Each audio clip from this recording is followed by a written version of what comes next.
Hello everybody and welcome back to the Danish Woodsman. I'm happy to be back at you with yet another video. As I showed you in my channel update recently, I have acquired some new knives for you guys to take a look at, and today's video is gonna focus on one of them. So this is gonna be a quick overview and me giving you some thoughts on the Bark River 1.5 LT. Unfortunately, the weather was bad at the time recording this video, so we're gonna do it from the inside today. Fortunately, I managed to grab some photos or some video of some beautiful nature when I was out, so you guys can enjoy that in between me talking. So let's jump right into this knife review.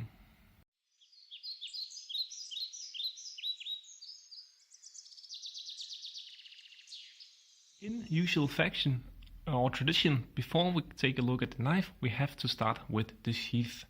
And this was actually one of the things that I was most nervous or excited about when I bought the knife, because when I bought the knife I didn't check when Bark River last had produced the 1.5 LT, so I wasn't sure if it was before or after they introduced their new sheath system. But clearly I got the new one, which I am very happy about.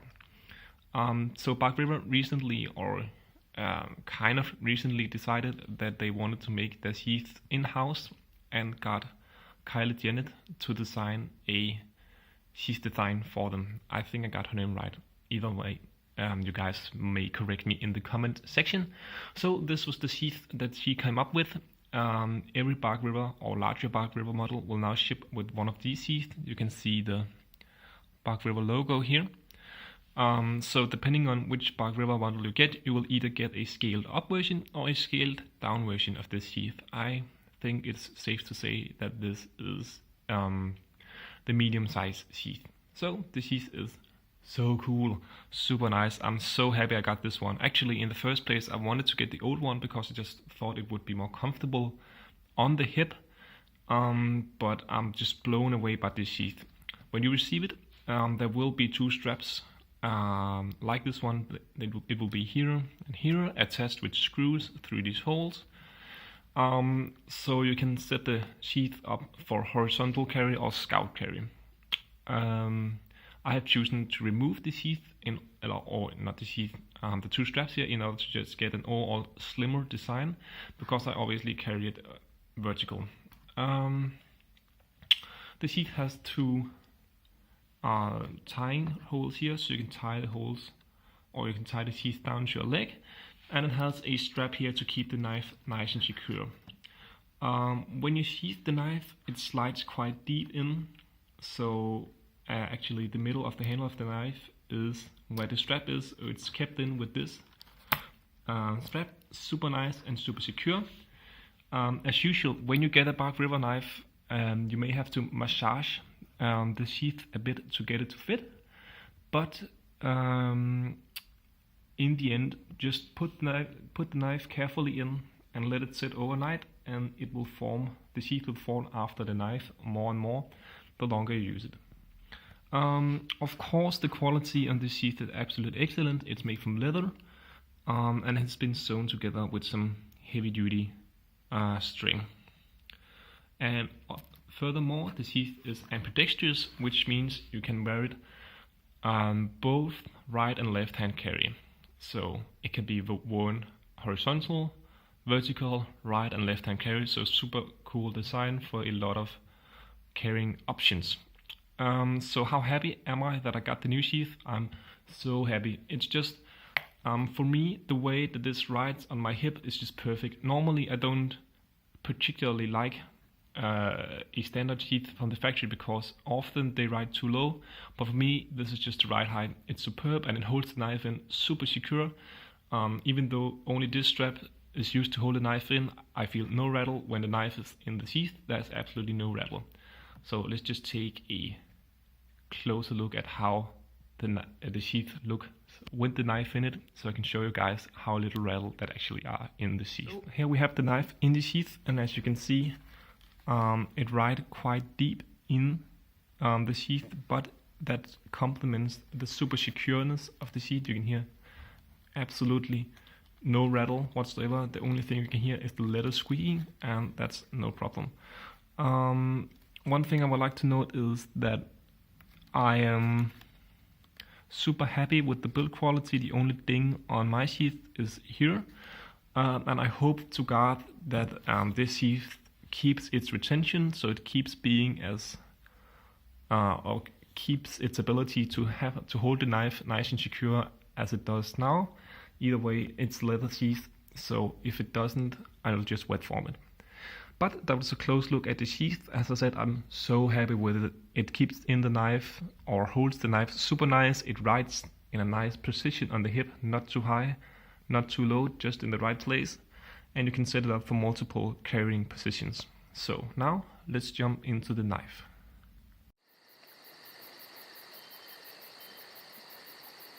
So guys, now it's time to take a look at the knife.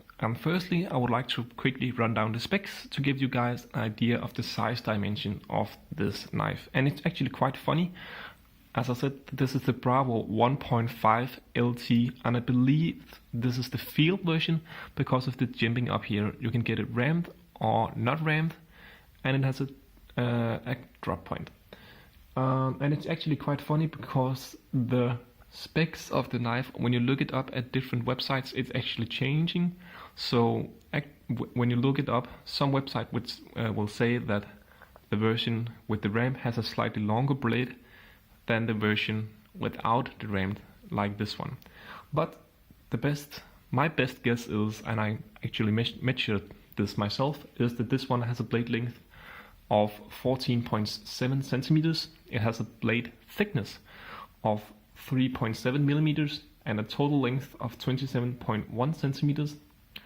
It's made from, can you see it? It's made from CPM 3V, which has a hardness of 60 Rockwell, and it weighs just over 200 grams, coming in at 203 grams. So, what do I think about this knife? Firstly, let me explain. As I said, this is the Bravo 1.5 LT. LT standing for lightweight, maybe, or light version. Either way, the point is that the stock on this is thinner, basically meaning that, as I said, it has a thinner blade. But let's go ahead and start by me telling you what I think of the handle on this knife. So, the handle on the knife. This is a classic Bark River handle. It is the classic Bravo handle. So I believe this is the same handle on all Bravo models, Bravo 1, 2, or Bravo 1, Bravo 1.25, Bravo 1 and 1.5. And maybe the 2, I'm not quite sure. Maybe the handle is different, well, at least on the newer model. The recently released Bark River Bravo 2 has a new handle, so I believe this is the handle that is on the 1.25 and the 1.5. But I can say one thing, it's super comfortable. Obviously you can get it with a lot of handle configurations, with it being a Bark River. Mine is, as you can see, black canvas micarta, and chose this handle because I plan on this to be a user. I plan to beat on this for many years to come. But actually, many people consider black canvas micarta to be kind of the boring standard handle, but I don't know if the camera's picking up on this. But in real life, you can kind of see the pattern here. I think it's quite beautiful. Honestly, it's super stunning, or not super stunning, but it's a pretty handle, even though it's just plain black canvas micarta. Nothing to be ashamed of, because here where I live, we honestly do not always get the fancier handle materials.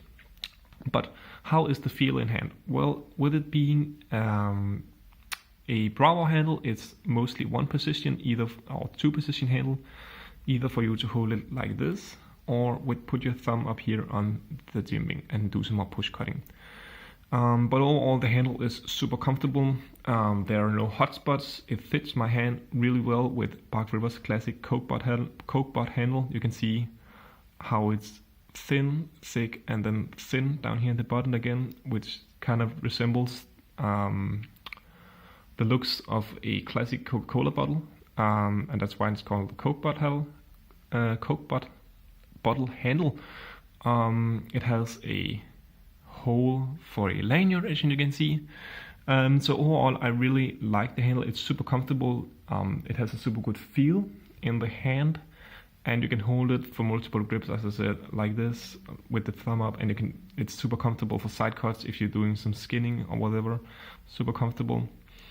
My only complaint with it being a Bark River, obviously I have said this before about the GX5 I did a video on, is I just wish it was a slight tad thicker.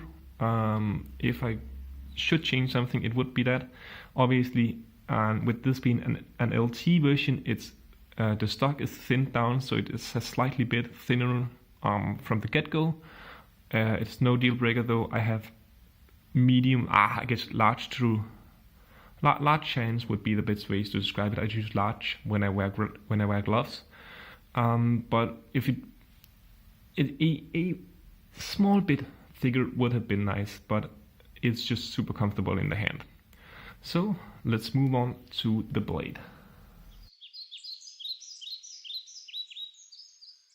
So the blade is kind of the trick of this knife, because as I said, it's the LT version, which is the thinner stocked version.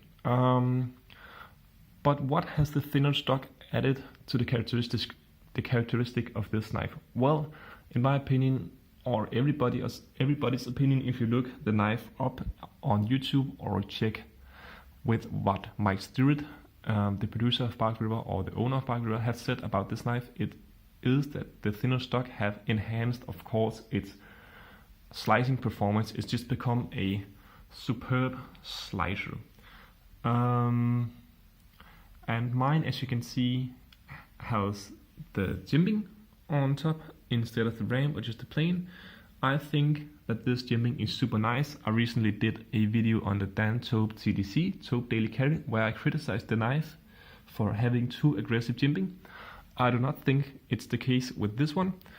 The jimping is just right. It holds your thumb nice and secure but doesn't bite into it. So I'm super happy with the jimping that Bark River chose to do on this one.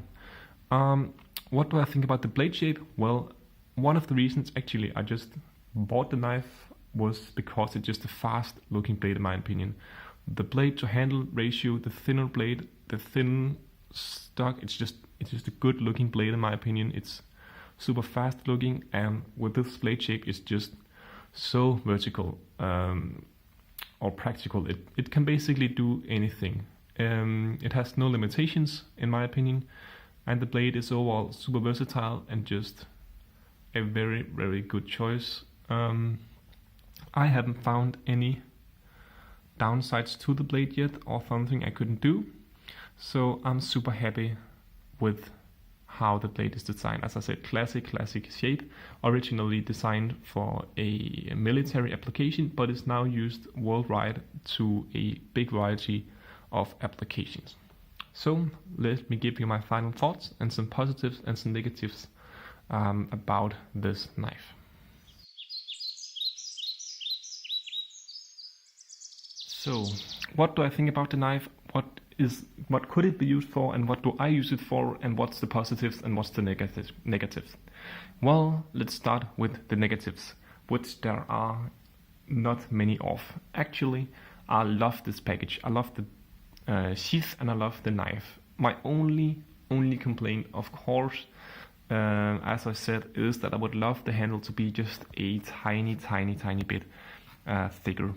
That would just make it. That's obviously a personal preference. Maybe some of you guys have smaller hands and it fits you just right. It fits me very, very good. It's just, if I could decide it myself, I would have made it a tiny bit thicker. But as I said, I love the knife, I love the sheath, super cool package. And I would only like to mention one negative thing. Of course, it's actually exactly the same thing I said about the Tope TDC, which was that obviously, once again, I have actually received a knife with a small cosmetic not mistake, but imperfection. As you can see here, the handle is kind of crooked at this part, No deal breaker though. This is also a custom knife, so I guess it's okay. If the camera would focus, it would be super nice. But yeah, you see the small thing there. Again, it's not because it's a problem for me, it's just for you guys to be aware that even though you pay a lot of money for a knife, it is at the end of the day custom made. And there is always the chance of there being some small minor cosmetic imperfections. But once again, it's the same case as with the Token CDC. It has no performance impact on the knife, so obviously it's performing perfect. So what do I think is the use of this knife? Let's talk about that. What is the use of this knife? Some of you may be confused because you take quite a big knife with a blade length of almost 15 centimeters, make it an LT version, so it's thinner, taking away from its betoning capability and its chopping capability. So what do you end up with? A knife that's big but can't do a big knife job? Well, not in my opinion. If you look up other YouTube videos, you will realize that that this may be one of the most versatile knives out there, in my opinion, because when you look at other people's videos, they will be titled, some will be titled bushcraft knife, some will be titled as a survival knife. So what it tells me and what my experience tells me from handling this knife is that this is just an awesome all-around field knife. In my opinion, this is the best, one of the best field knives you can own. Obviously, I haven't owned all knives, all Bark River models, but from the knives that I have owned, it's just, in my opinion, a superb field knife or camp knife or hiking knife. If you're doing a lot of hiking and camping or just general use in the outdoors, this knife will just perform like superbly well. In my opinion, the LT version finds a balance where the thinner stock actually complements its ability to do more different tasks well, because for a lot of applications, the thicker stock wouldn't be used for food, let's say food prep and feather stick making, and a lot of things that you do in camp and hike situations, this will do so well. Actually, this has become my EDC blade, which may be very, very big for some of you, but again, it depends on your need.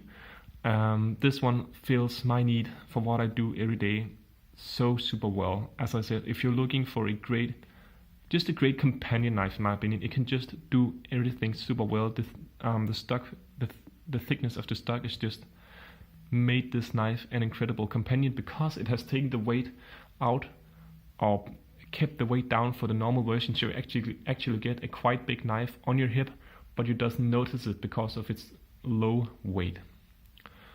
So as I said, people use this knife from everything from bushcraft to survival to everyday carry in my case, and it's just, I haven't seen anybody who has something negative to say about this or this sheath. And I'm super happy with my purchase this time, and I'm very excited to have shared this one with you, because I really think if you need a great field knife, you should definitely look into the Bravo 1.5. Also, the CPM 3V, as you know, a superb, super tough steel with a great edge retention. So you're sure that no matter what use you put this through in the field, it will hold up super nice and take a beating all day, every day. So that was my thought on the Bravo 1.5 LT. I'm very happy with my purchase, and I hope this overview of me just rambling away gave you guys some insights to whether or not this knife may be something for you.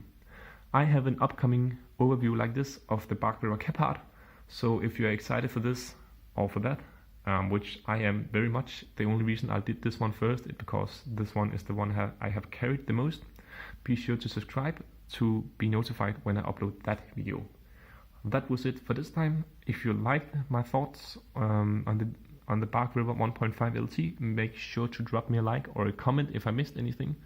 And now I think you guys to go outside and get your boots dirty, and I'll see you in the next video.